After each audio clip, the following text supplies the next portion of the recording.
अभी तक और आगे तक ये बरकत यहाँ बांट रहे हैं। जीता जागता देवता मंदिर का बरकत बांट रहा। आपको केवल अपनी एक बुराई चढ़ानी है और जो आप मांगोगे वो आपको मिल जाएगा। ऐसा वरदानी मंदिर विश्व में केवल एक है, मथुरा में, जो कि गुरु महाराज की कर्म भूमि है। और दूसरा गुरु महाराज की जन्मभूमि बिल्कुल वैसा ही हूबहू सुंदर मनमोहक वो आपके खितौरा में बना है। आप लोग जो लोग मथुरा गए हैं वो सब जानते हैं, जो लोग नहीं गए हैं अभी होली का कार्यक्रम लग रहा है, आप लोग कोशिश करिएगा थोड़ा सा समय निकाल करके। घर के कामकाज तो कभी कम होंगे नहीं, बिना कर्म कोई काया नहीं। और जब फसरा कर्म के माही, जितने भी काम काज हैं आप जितने भी समेटते चले जाओगे, आगे नए काम और आते चले जाएंगे। आप खाना बनाने में लगोगे, उसके बाद फिर बर्तन धुलोगे, उसके बाद झाड़ू पोछा, तो घर के काम काज हैं, फिर आपके दुकान दफ्तर के काम काज हैं, वो कभी कम नहीं हो पाएंगे। तो थोड़ा सा समय निकाल करके और कोशिश जल्दी से जल्दी उस परमात्मा से जुड़ने की अगर अभी से लगन लगा लोगे। जैसे ये मंच के ये लगा हुआ है, इसमें आप लोगों ने फूल वूल चढ़ाए हुए हैं। अब फूल यहाँ जितने भी चढ़े हैं आप लोग देख सकते हो, सारे खिले हुए लगे हैं। तो हम लोग जब भी किसी देवी देवता, किसी आराध्य, किसी की भी जिनकी हम पूजा करते हैं, हम लोग दीपक जला देते हैं, फूल चढ़ा देते हैं, फूल मिठाई भी रख देते हैं। और हमारी यही कोशिश रहती है कि मिठाई भी हमारी साफ सुथरी हो, फ्रेश हो, और फूल भी हमारे जो भी हो वो खिले हो। कारण क्या है? लेकिन हम लोग ये सोच लेते कि जब बुढ़े हो जाएंगे, बुजुर्ग हो जाएंगे, तब उस परमात्मा की खोज के लिए निकलेंगे।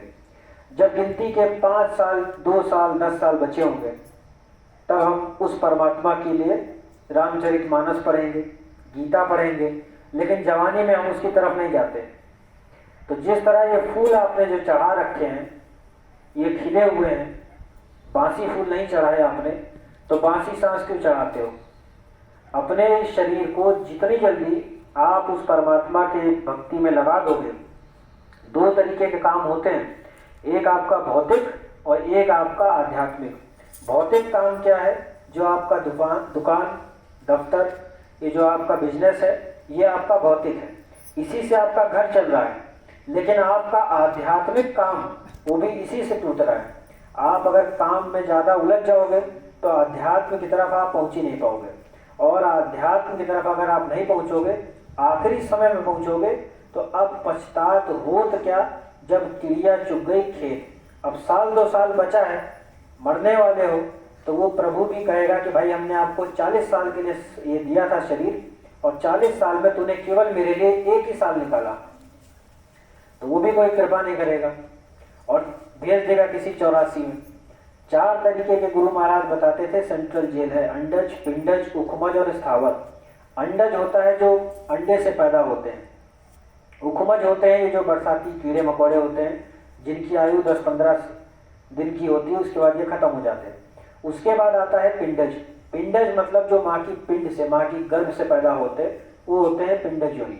उसके बाद स्थावर। स्थावर कहते हैं पेड़ पौधों को, जो एक जगह ही स्थिर रहते हैं। पानी का तत्व उनके पास मौजूद होता है, लेकिन वो चल फिर नहीं सकते। कभी ये भी मनुष्य होते थे, इनके पास समय ही नहीं था भजन ध्यान सुमिरन का, किसी साधु संत महात्मा की खोज करें। आज एक जगह वृक्ष बने खड़े हैं और उन्हीं को हम लोग पूज भी रहे हैं। कुछ महिलाएं हैं जो पीपल पूजती हैं, कुछ महिलाएं हैं जो बरगद पूजती हैं, वो केवल वृक्ष की योनि में है। आप अगर किसी साधु संत महात्मा की पूजा कर रहे हैं तो गुरु की पूजा में सबकी पूजा। गुरु गोविंद दाओ खड़े काको लागे पाए, बलिहारी गोविंद अपने जिन गोविंदियों बताए। ये आप ही की पुस्तक में लिखा है, कोई अलग से हम नहीं बताने आ रहे हैं।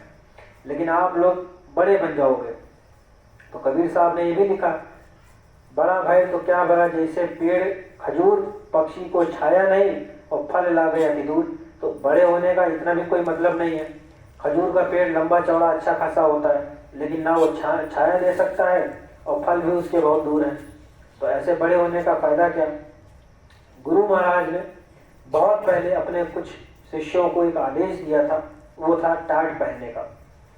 टाट हम आप सब जानते हैं, बोरा होता है भूरे रंग का, काफी वजन होता है।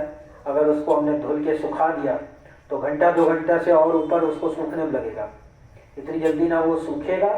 अगर उसको प्रेस किया जाए तो ना इतनी जल्दी वो प्रेस हो सकता। कहने का मतलब एक ऐसा वस्त्र जिसको साधारण इंसान साधारण तरीके से पहन ही नहीं सकता। शुरू में लोगों ने बड़ा शौक किया, उसको पहन लिया, और 6-7 घंटे बाद जब गर्मी लगी या खुजली हुई तो गुरु महाराज का दूसरा ये भी आदेश था, इन्होंने आज तक वो टाट पहना हुआ है, उनकी भक्ति अनन्य भक्ति है, उनका हमेशा सम्मान आदर करिएगा, क्योंकि टाट पहना उन्होंने गुरु के आदेश से। और तब जब गुरु महाराज ने आदेश दिया था, उस दिन से लेके चाहे दुकान गए हो, चाहे दफ्तर गए हो, चाहे किसी शादी बारात में गए हो, चाहे अपने ससुराल की रिश्तेदारियों में क्यों ना गए हो, टाट पहन के ही गए, क्योंकि वो एक कपड़ा उनके लिए सुनिश्चित कर दिया गया गुरु महाराज ने कि जब तक आपके प्राण रहेंगे, या ये कहा गया था कि जब तक सतयुग का आगमन नहीं हो जाता आपको ये वस्त्र पहनना है। और कोई कारण नहीं था उस वस्त्र को पहनाना, वो यही था कि आपको अपना मन निर्मल करना है। और गुरु महाराज कहते थे कि हिंदुस्तान में कोई माइका लाल नहीं जो मुझे खरीद सकता है, अगर मुझे पाना चाहते हो तो अपने इस मन को निर्मल कर दो और निर्मलता से मुझे तुम पा सकते हो। तो वो भेद था एक तरीके से। तो इनकी भक्ति, जितने भी टाटधारी हैं, इनकी भी भक्ति सबरी के समान थी।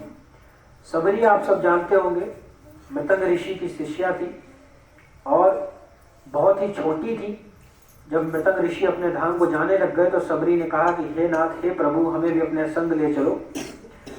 तो उनके गुरु उन्होंने बोला कि नहीं, मेरा ये जो आश्रम है इसमें एक दिन मैंने अपने तपोबल से मैंने इतना कर दिया कि इसी आश्रम में एक दिन राम आएंगे और तुम्हें वो भेद बता देंगे, युक्ति बता देंगे, और फिर उसी भेद को तुम ले करके मेरे पास आ सकती हो।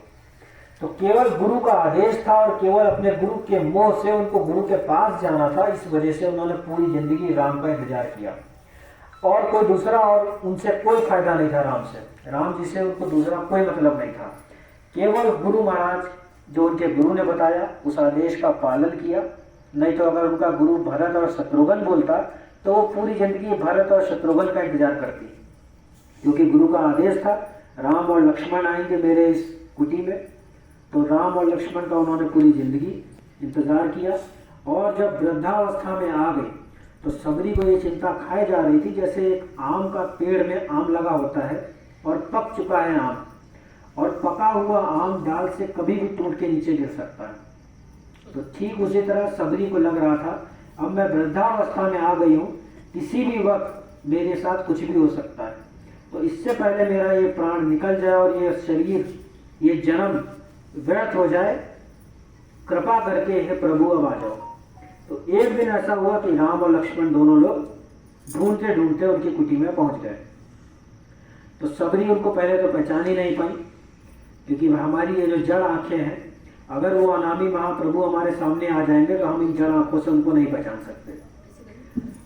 तो पहले तो वो नहीं पहचान पाई। जब उनको परिचय दिया गया तो उन्होंने आश्रम पहले घुमाया, अपने गुरु महाराज का वो आसन दिखाया जहाँ पे वो आसन ग्रहण करते थे। उसके बाद जब राम और लक्ष्मण जाने लग गए तब सबरी ने कहा कि मेरे गुरु ने मुझको बोला था कि आप मुझे कोई भक्ति का कुछ युक्ति देंगे, तो मुझे वो भेद बता दीजिए ताकि मैं अपने गुरु के पास वापस जा सकूं। तो राम जी ने बोला कि हे माते, मैं जो चीज आप मुझसे मांग रही हो वो मैं आपको नहीं दे सकता। मैं काल रूप उनकर मैं भ्राता और शुभ अशुभ कर्म फलदाता। मैं काल का रूप हूँ